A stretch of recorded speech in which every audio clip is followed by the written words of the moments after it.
This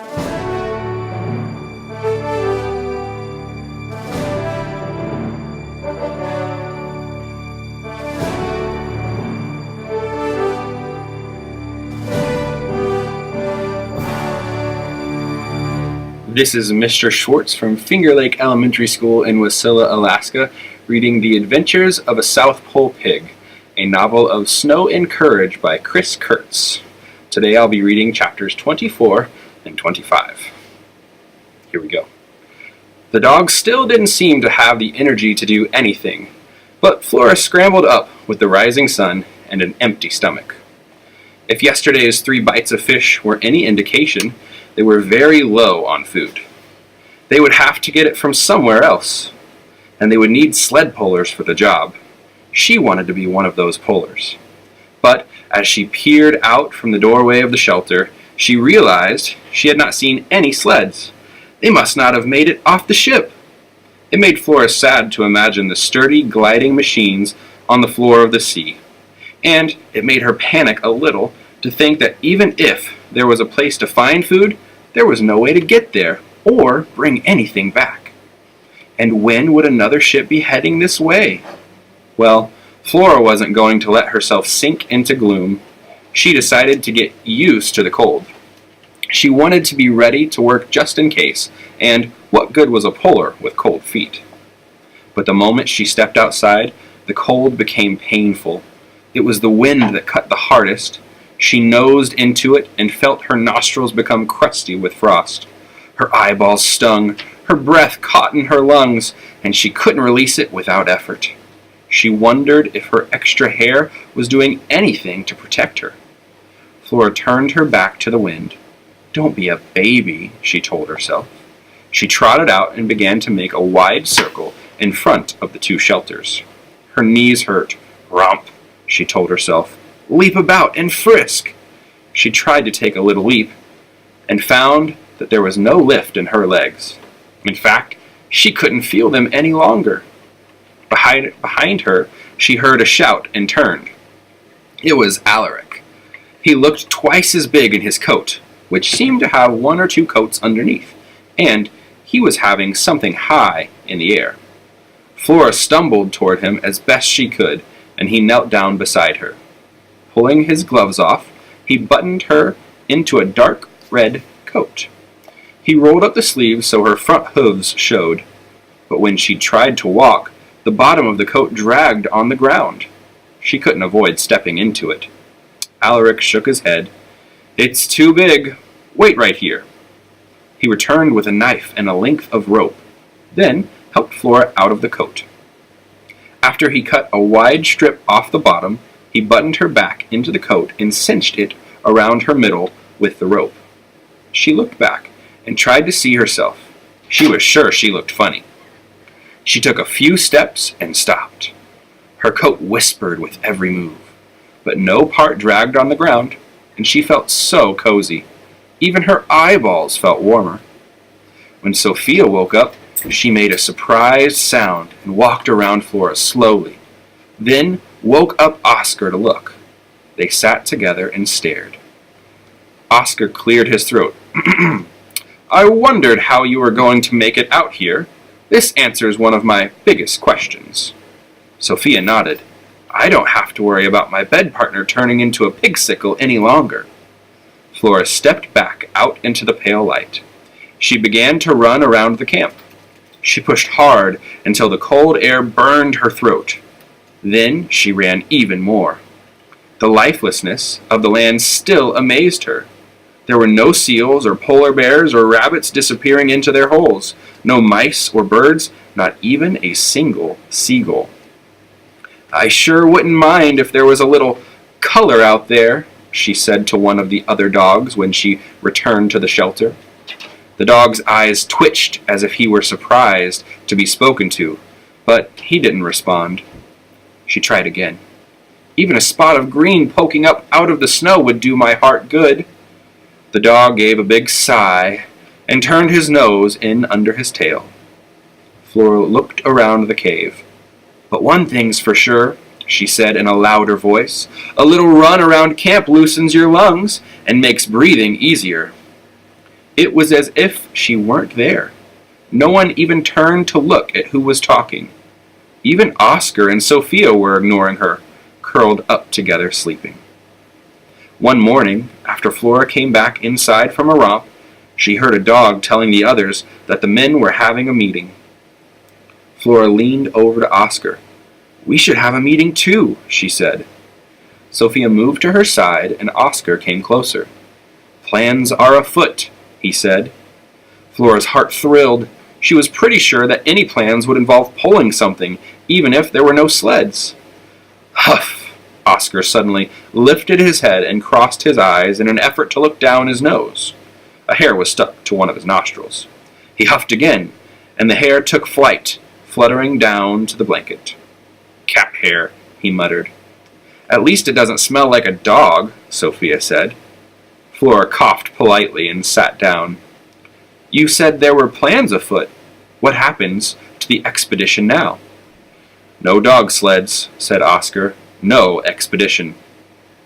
"Couldn't they send a replacement ship with a new sled?" "No ship," said Oscar. "No replacement, no expedition. There is a new project now, and it is called Staying Alive as Long as Possible.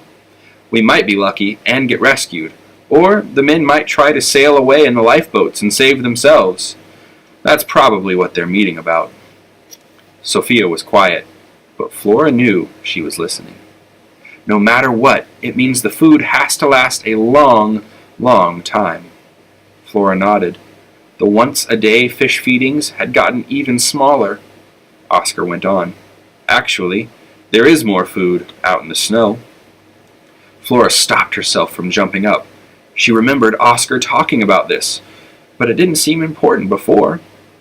"About 4 months ago, the captain brought a different crew and 2 dog teams, including me, to the Antarctic. We landed not more than a mile from here. Each team pulled big boxes of food on sleds to 2 separate food stations out there." Oscar pointed his nose to the snowy wilderness. "We did that so those on the final expedition wouldn't have to carry so much food with them. The first food station is at least 3 days from here." "But we don't have a sled to bring back the supplies," Flora finished. Sophia's tail twitched. "Let's not get too worried. We should know a lot more as soon as the men finish their meeting." Yep, Oscar muttered. "I'm a little tired. Better take a nap." Outside there were shouts and the sound of work being done. Flora walked to the doorway and saw men moving about with a new sense of purpose. The extra lifeboat with canned food already loaded inside had been set down on its belly as if it were about to sail away on the snow. Ropes, tied to the front, lay stretched out, ready for pullers. Wow, she had to tell Oscar about this. The dogs were sniffing and talking to one another in low voices. Alaric was in a terrible mood as he helped carry cans. "I didn't sign on to this crew to be a nursemaid," he complained out loud. No one was listening, but that didn't stop him. "I don't know anything about taking care of a broken leg and busted ribs. Why do I have to stay in this nowhere place?" Flora didn't have to go tell Oscar. He slipped by her and sidled up beside the boat, pacing and looking more excited than she had seen him in a long time. "Oscar," she ran up to him. "They're going to use the boat as a sled, aren't they? They're going to go get the food, right?" "Nope." Oscar didn't seem to be able to stop walking and sniffing. "They decided to pull the boat to a place where they can safely put it in the water, sail off, and flag down a passing ship to come rescue the captain and a few others who have to stay in camp. Poor bums." Flora wanted to do a crazy dance. Pulling! It was about to start. Big Amos had made a sort of table in front of the men's cabin out of wooden boxes.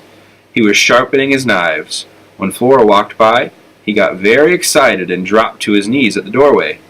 "Come to me, my little sausage." Flora backed away hastily, but she wasn't fast enough. His hands ran inside her coat, over her sides and legs. "Oh, not so fast now. Don't worry, still a nice pig. You come back same place tomorrow." Tomorrow, she hoped, she'd be out doing her job far away from him. Chapter 25. That night, Flora was awakened by a small fury paw tapping her ear. "Get up," whispered Sophia. Was it time to get hitched to the boat already? Flora rose immediately and silently followed Sophia out of the cave. Someone else was outside too. It was Oscar. A light snow was falling. "Come on," Oscar sniffed the air. "We have a lot to do tonight." Finally, a pulling adventure. Flora's heart soared as they crept through the camp. She noticed the packed-up makeshift sled. They were awake even earlier than the rescue crew. "Where are we going?" she asked. No one answered.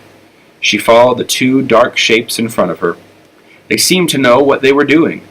The falling snow had turned into tiny ice pellets that made a hissing sound on the ground and a patter on her coat.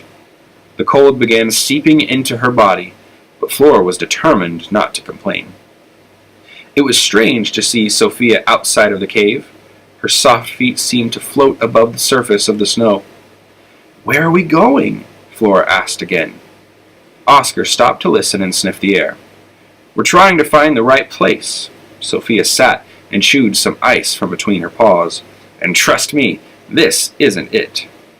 Oscar shook himself, sending out a spray of ice.